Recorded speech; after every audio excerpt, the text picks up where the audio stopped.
يقول واحد من خوالك عايدي. في بعضهم يحس منه مثلا يقول اشوف ذي الكلمه انا واجد، مثلا يقول والله من خوالك اليمن، ان اليمن اصل العرب. انا افتخر فيهم شخصيا.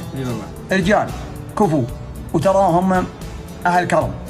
ترى بعض الاحيان من تشبهوني مثلا على اهل اليمن، فاهل اليمن تراهم كفو، ما شبهتوني الا على رجال. يا اخي رجال كفو للامانه، انا كذا، انا رجال افتخر فيهم والله العظيم، تاج على الراس، ورجال ما هم بسيطين. عزيز يا ما انت تقول لي ذي الكلمه ترى ابي عياره ولا شيء، بالعكس انت تعطيني معنويه. اي والله رجال كفو، ترفع المعنويه فن. الله الله، ويزبنون الجاني ويزبنون الدخيل وناس ما بسيطه. اي والله. قال عز الله إنها قسم يا سعود نفخر بك، ولنا الشرف يوم إنك تفتخر فينا. عز الله إن التواضع والكرم نبعك، واحترامك شهادة صدق تكفينا. أنت الذي تعتبر شعب اليمن شعبك يوم إن غيرك جهل أيام ماضينا. أنت الذي من مدى طيبك ومن طبعك ما تقبل اللي يتعمد يحتقر فينا. قحطاني الأصل ونعم في ربعك، ونعم بابن النشامة ذي خاوينا.